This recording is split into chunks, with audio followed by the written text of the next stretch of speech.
Sultan, just listen, okay?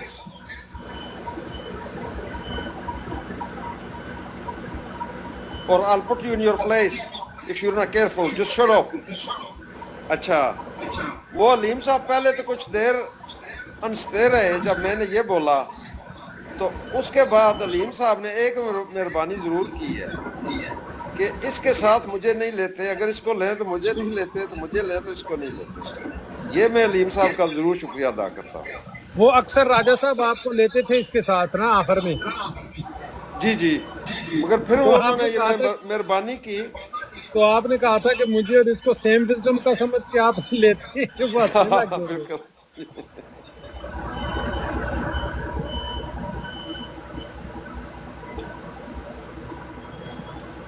नहीं भाई सुल्तान साहब, आज के बाद आपने किसी भरी मजलिस में अपने आप को सुन्नियों का रिप्रेजेंटेटिव नहीं कहना। लग गया ना पता अपनी रिप्रेजेंटेशन का। आमिर भाई चलें, ये बात है कि ये हो सकता है बरेलियों का ना हो, बरेलियों को चलो ठीक है, मेरी नहीं बन रही उनके साथ। जो सुन्नियों का रिप्रेजेंटेटिव वो तो साहब का बरेलवी, देवबंदी, अहलदी सारे सुन्नी हैं। आमिर भाई मांदी फन कुलो lui non è musulmano. Mi frega niente, io parlo come parlano gente. Lui diavolo. यार आप लोग जारी रखें, मैं इंशाल्लाह बाद में तशरीफ चल लाऊंगा। निकल सारे खड़े हो जाएं, कौमी तराना और सारे खड़े हो जाएं। निकल। हाँ, कौमी तराना लो जी, जुतियां ला लो जी, कौमी तराना पढ़ के पीछे करो जी, जुतियां ला के न भेजो पीछे। नजफ बाज साहब, आपकी कॉल अभी भी नहीं नजर आ रही, कोई मसला है? आप बल्कि वो लिस्ट में भी नजर नहीं आ रहे, कोई मसला है आपके साथ? मुझे तो आप नजर नहीं आ रहे, आप कहाँ पे? पप्पू की गाल है, पप्पू पता नहीं पहले की गाल है, पुरानी पड़ी हुई है। चुका दी गाल से खत्म करियो अमर भाई, सिर्फ तुसी गाल करियो और कोई ना बंदा गाल करे। ਇਹਨੂੰ ਥੱਲੇ ਬਹਿਣ ਦਿਓ, ਇਹਨੂੰ ਇੰਪਰਾਰੇ ਕਰਨ ਦਿਓ, ਇਹਨੂੰ ਸਿੱਖਣ ਦਿਓ, ਇਹਨੂੰ ਜਾਚ ਸਿੱਖਣ ਦਿਓ। ਜਦੋਂ ਵੱਡਾ ਹੋਵੇਗਾ ਸਿਆਣਾ musulmana. Amir nemmeno lui musulmano. Io ho visto ieri si parlava come il cane con te. Certo. No, mi ha dato proprio fastidio sui अस्सलाम वालेकुम। A me sì, perché mi aveva detto ਅਮਰ ਭਾਈ ਉਹ ਸੁਲਤਾਨ ਭੱਜ ਗਿਆ ਤੇ ਹੁਣ ਮੈਨੂੰ ਚੱਲਿਆ ਉਹ ਮੈਂ ਰਿਕਵੈਸਟ ਵਾਲੀ ਤੋਂ ਨਹੀਂ ਦਿੱਤੀ ਨਾ। ਕਹਿੰਦਾ ਸੀ ਮੈਨੂੰ ਕੌਮੀ ਤਰ੍ਹਾਂ ਨਾ ਪੜ ਕੇ ਕਿਲੋ। ਉਹਨੂੰ ਪੁੱਛਣਾ ਉਹਨੂੰ ਗਾਲੀਆਂ ਕਾਹਤੋਂ ਪੈਂਦੀਆਂ ਨੇ। ਆਂਦਾ ਮੈਂ ਸੁਨੀਆਂ ਦਾ ਨੁਮਾਇੰਦਾ ਵਾਂ। ਸੁਨੀਆਂ ਦਾ ਨੁਮਾਇੰਦਾ ਉਹਨੂੰ ਪੁੱਛਣਾ ਤੈਨੂੰ ਗਾਲੀਆਂ ਕਾਹਤੋਂ ਪੈਂਦੀਆਂ ਨੇ, ਕਾਹਤੋਂ ਗਾਲਾਂ ਪਈਆਂ ਤੈਨੂੰ? ਆਂਦਾ ਸੁਲਤਾਨ ਆ ਜੋ ਤੇਰੇ ਕੋਲ ਕੁੱਤੇ ਆ ਇਧਰ, ਸੁਲਤਾਨ ਤੇਰੇ ਜੋ ਬੇਟਾ। जावेद भाई जी और तने रिश्ते का देने उसको ना भाने नाल पूछ रहे ने कोई काम कर दे।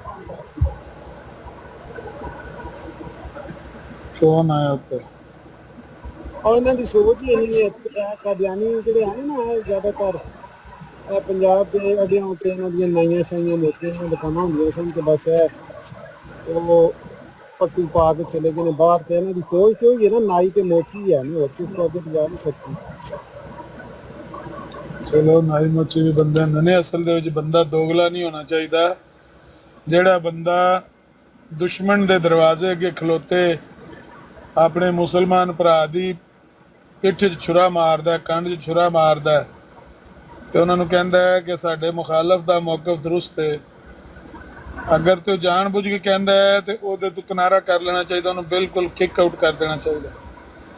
ਅਗਰ ਉਹ ਬੇਵਕੂਫੀ ਤੋਂ ਕਹਿੰਦਾ ਹੈ ਤੇ ਉਹਨੂੰ ਸਿਆਣਿਆਂ ਬਣਨ ਦਾ ਮੌਕਾ ਦੇਣਾ ਚਾਹੀਦਾ, ਥੱਲੇ ਬਹਿ ਕੇ ਇੰਪਰਾਰੇ ਕਰੇ, ਸਿੱਖੇ, ਜਾਚ ਸਿੱਖੇ। ਜਦੋਂ ਸਿਆਣਾ ਹੋ ਜਾਏਗਾ, ਵੱਡਾ ਹੋ ਜਾਏਗਾ, ਫਿਰ ਦੇਖਣਾ।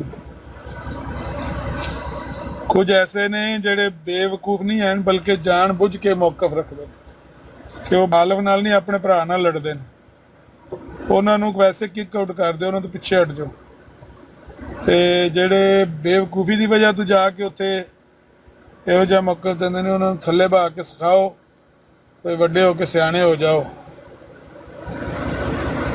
ਬਹੁਤ ਜ਼ਿਆਦਾ ਮਸਲਾ ਸਾਡੇ ਅੰਦਰ ਵੀ ਮੌਜੂਦ ਹੈ, ਇਹਦੇ 'ਚ ਕੋਈ ਦੋ ਰਾਏ ਨਹੀਂ। ਲੋ ਆਖਰ ਆ ਹੀ ਗਏ ਉੱਤੇ ਨਜਮ ਬਾਦ ਸਾਹਿਬ। ਮੈਂ ਇਹ ਕਹਿ ਰਿਹਾ ਇਹਦੇ 'ਚ ਕੋਈ ਦੋ ਰਾਏ ਨਹੀਂ ਹੈ ਕਿ ਸਾਡੇ ਮੁਸਲਿਮ ਉਮਤ ਅੱਲਾ ਦੇ ਨਬੀ ਦੀ ਉਮਤ ਬਹੁਤ ਵਸੀ ਹੈ। ਹਜ਼ਾਰਾਂ ਦੀ ਤਾਦਾਦ ਨਹੀਂ, ਲੱਖਾਂ ਦੀ ਨਹੀਂ, ਕਰੋੜਾਂ ਦੀ ਨਹੀਂ, ਅਰਬਾਂ ਦੀ ਤਾਦਾਦ ਹੈ। 2.25 ਅਰਬ ਮੁਸਲਮਾਨ ਹੈ ਦੁਨੀਆ ਦੇ ਉੱਤੇ।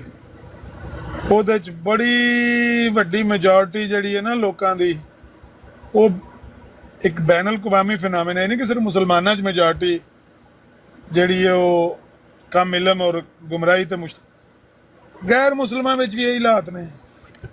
ਕਿਉਂਕਿ ਦੁਨੀਆ ਮਾਦੀ ਜਿਹੀ, ਦੁਨੀਆ ਦੇ ਪਿੱਛੇ ਲੋਕ ਭੱਜਣ ਲੱਗੇ ਨੇ। ਲੋਕਾਂ ਨੂੰ ਦੀਨ ਦਾ, ਦੀਨੀ ਤਾਲੀਮਾਤ ਦਾ ਕੋਈ ਪਤਾ ਹੀ ਨਹੀਂ ਹੈ। ਇਹੋ ਜਿਹੇ ਲੋਕ ਜਿਨ੍ਹਾਂ ਦੀ ਮੈਜੋਰਟੀ ਜਿਹੜੀ ਹੈ ਉਹ ਇਸ ਤਰ੍ਹਾਂ ਦੀ ਗੁੰਮਰਾਹ ਹੋਵੇ ਤੇ ਉਹਨਾਂ ਨੂੰ ਨਾ ਆਪਣਾ ਪਤਾ, ਨਾ ਮੁਖਾਲਫ ਦੇ ਅਕਾਇਦ ਨਜ਼ਰੀਆਤ ਦਾ ਪਤਾ, ਉਹਨਾਂ ਉੱਤੇ ਵੀ ਬੜੀ એનર્ਜੀ ਲਗਾਉਣ ਦੀ ਜ਼ਰੂਰਤ ਹੁੰਦੀ। ਸਾਡੇ ਆਪਣੇ ਅੰਦਰ ਇੰਨੀਆਂ ਗਲਤੀਆਂ ਪਾਈਆਂ ਜਾਂਦੀਆਂ ਨੇ। ਸਾਡੇ ਆਪਣੇ ਭਰਾ ਨੇ, ਕੱਲ ਇੱਥੇ ਇੱਕ ਬੰਦਾ ਆਇਆ, ਤੁਸੀਂ ਯਕੀਨ ਜਾਣਿਓ, ero quasi spaventavo quando ho sentito mi dice ਕਿ ਬਰੇਲਵੀ ਜਿਹੜੇ ਨੇ ਇਹ ਵੀ ਮਰਜ਼ਾਈਆਂ ਨਾਲ ਭੈੜੇ ਨੇ।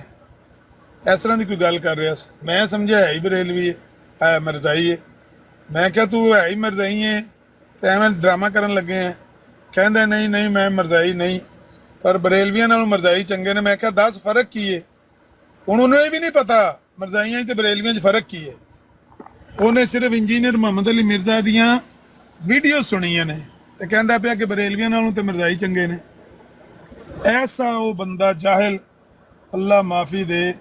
ਦਿਲ ਕਰੇ ਕਿ ਅਸੀਂ ਦੀਵਾਰ ਨੂੰ, ਮੈਂ 4-5 ਘੰਟੇ ਉਹਦੇ ਜਾਣ ਤੋਂ ਬਾਅਦ ਐਸਾ ਸਪੀਚਲੈਸ ਸਾਂ ਕਿ ਮੈਂ ਇੱਥੇ ਮੌਜੂਦ ਸਾਂ, ਲੇਕਿਨ ਮੈਂ ਗੱਲ ਨਹੀਂ ਮੇਰਾ ਕਰਨ ਦਾ ਦਿਲ ਪਿਆ ਕਰਦਾ ਸੀ।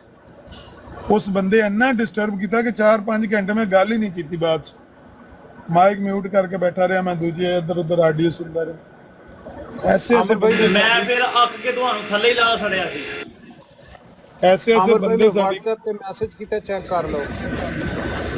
ਅੱਛਾ, ਐਸੇ ਬੰਦੇ ਵੀ ਸਾਡੀ ਕੌਮ ਦੇ ਵਿੱਚ ਮੌਜੂਦ ਨੇ ਕਿ ਜਿਨ੍ਹਾਂ ਨੂੰ ਵੇਖ ਕੇ ਰੋਣ ਤੇ ਦਿਲ ਕਰਦਾ ਹੈ ਕਿ ਯਾ ਅੱਲਾ ਇਹ ਸਾਡੀ ਕੌਮ 'ਚ ਕਾਹਨੂੰ ਪੈਦਾ ਹੋ ਪਏ। ਇਹ ਇਹਨਾਂ ਨਾਲੋਂ ਮੁਖਾਲਫ ਹੁੰਦੇ ਤੇ ਚਲੋ ਪਤਾ ਹੁੰਦਾ ਸੀ ਚਤਰੋਲ ਕਰਨੀ, ਆਪਣਾ ਹੋਵੇ ਤੇ ਮਾਰਨ ਦੇ ਵੀ ਨਹੀਂ ਦਿਲ ਕਰਦਾ, ਚਤਰੋਲ ਕਰਨ ਦੇ ਵੀ ਨਹੀਂ ਦਿਲ ਕਰਦਾ। ਇਸ ਗੱਲ ਮੈਂ ਥੱਲੇ ਕਮੈਂਟ ਕਰ ਰਿਹਾ ਬੰਦਾ ਰਾਣਾ ਅਸਦ ਇਹਨੂੰ